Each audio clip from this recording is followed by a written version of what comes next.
When we talk about games in relationships, we're not referring to fun, playful interactions. Instead, we're diving into the complex and often hurtful behaviors that can damage connections. Understanding these behaviors is crucial for building healthier relationships. And today, we're focusing on one of the most dangerous games women might play. But what if the most perilous game isn't a behavior at all, but a silent, pervasive illusion you've been conditioned to accept as reality? An illusion so seductive can dismantle a man's purpose, not through malice, but through a desperate, inherited fiction. Picture this. You believe you are the hero of your own story, the unwavering rock she depends upon. This identity feels like strength, but Friedrich Nietzsche saw a more unsettling truth. He whispered of a subtle transference of burden, where a man is slowly lured into living not for his own highest potential, but as a vessel for her unspoken existential dread. She offers the intoxicating prize of the white knight, the noble protector, the solved equation of her world. And in accepting this crown, you unknowingly outsource your soul's mission for a role written by her silent needs. This is the great, dangerous question. What if her deepest need is not for your strength, but for you to willingly become the container for her fundamental weakness? And in doing so, what profound part of your own chaotic necessary power must you annihilate to fit inside that comfortable, gilded cage? The tension is not in a battle of wills, but in a quiet assassination of a man's destiny, all for the warmth of an approved life. This is the first, silent step into a psychological labyrinth for which few return, because they no longer remember there was ever a world outside its walls. If these shadows on the cave wall are beginning to shift for you, subscribe to plunge deeper into the labyrinth. This illusion does not spring from a void. It is a sophisticated psychological artifact, forged in the fires of biology and polished by centuries of societal conditioning. At its core lies a desperate, human attempt to escape what the existentialists called the terrible burden of freedom. Jean-Paul Sartre declared that man is condemned to be free, a sentence meaning we are solely responsible for forging our own meaning in an indifferent universe. This weight is crushing.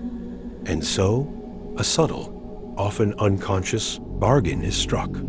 She is not a villain, but a fellow castaway on this same desolate shore. By casting you as the rock, the provider, the unmovable mover, she finds a temporary harbor from her own existential storm. She projects her need for stability onto you, and you, in a fateful transaction described by Carl Jung, may willingly interject that projection. You consume her unlived life of absolute security, and in return, you receive the potent reward of feeling needed, essential, and morally justified. Your identity becomes a reflection of her relief. But this is where Nietzsche's hammer falls hardest. He saw this not as love, but as a form of life-denying asceticism. You begin to prune your own wild, creative, and dangerous impulses, your will to power, to maintain the stability she reflects back to you. You trade the chaotic potential of your true self for the sterile comfort of a function. The psychological roots are now exposed. This is a co-constructed prison to manage the shared terror of a meaningless cosmos. But what is the true, hidden cost of this silent agreement? The consequences are even more insidious than the cause itself. To continue this descent into the true architecture of power and relationships, subscribe for the next chapter. The consequence of this silent bargain is a slow, psychic erosion that hollows a man from the inside. You become a reliable monument, but the vital, unpredictable spirit that first animated you begins to fossilize. This is the great, unseen tragedy. You are not being attacked, you are being domesticated. Your sharp edges, the very traits that embody passion, ambition, and the raw will to confront life, are sanded down into the smooth, harmless contours of a good partner. Nietzsche warned of this in his concept of the last man, who blinks and seeks only comfort, having forfeited all desire for struggle and greatness. This dynamic leverages a fundamental cognitive bias, the sunk cost fallacy. You've invested so much of your identity into this role that the thought of abandoning it feels like a personal apocalypse. Your neurological reward pathways are hijacked. The intermittent reinforcement of her approval and dependence becomes a potent drug, far more reliable than the terrifying, uncertain thrill of self-directed creation. You are conditioned to fear your own potential because its realization would shatter the world you've both so carefully built. The consequence, then, is not a conflict, but a quiet cancellation. Your life becomes a reaction to her inner weather, a satellite to a planet you are tasked with stabilizing.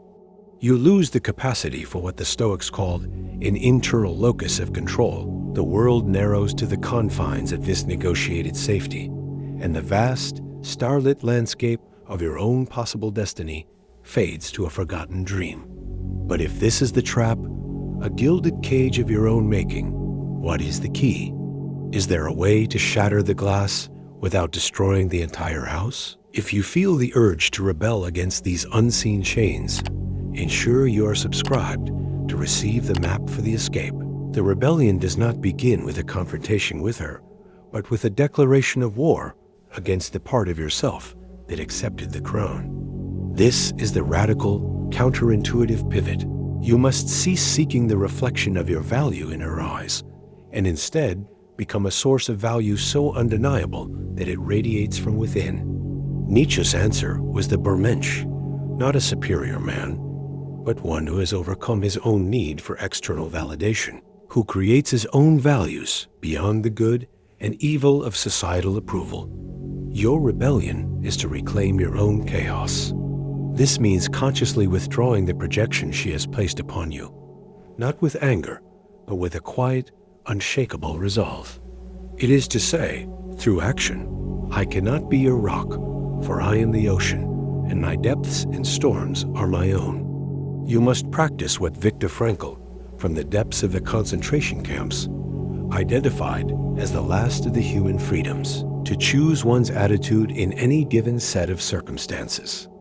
Choose the attitude of the creator, not the caretaker. Re-engage with the dangerous projects you abandoned, the friendships that challenged you, the solitude that terrified you. This is not a rejection of her, but a reaffirmation of your own life force. You stop pruning your will to power and instead cultivate it with disciplined passion. Paradoxically, this authentic, self-directed power is the only thing that can form the basis of a true partnership rather than a covert dependency. But this rebellion leads to a final, terrifying, and liberating question. If you are no longer the rock she leans on, what are you? The ultimate truth about your role is far more profound and ancient than you have been led to believe. The final, most dangerous truth awaits. Subscribe so you do not lose your way in the dark. The ultimate truth is this: you were never meant to be the rock, but the volcano. The rock is static, defined by its resistance to external forces. It is an object of use. But the volcano is a primal, creative force. It is unpredictable, fertile, and dangerous. It does not offer a stable surface to stand upon, but the very ground of new continents. Your deepest purpose is not to provide stability, but to generate reality itself through your will and your actions. This is the final Nietzschean realization. The highest form of strength is not immovable stoicism, but the relentless, chaotic, and life-affirming power of creation. She does not need a monument. She needs a horizon that forever recedes, compelling her to walk. A true partnership, then, is not a merging into one, but a sacred tension between two sovereign wills. It is the distance between two stars, whose gravitational pull gives the other its orbit, its reason to move through the vast dark. When you cease to be the answer to her anxiety and become the question that invigorates her own soul, you have transcended the game entirely. You are left not with a comfortable lie, but with a terrifying and magnificent responsibility. The cage door was never locked. It was held shut only by your own fear of the open sky. Step out.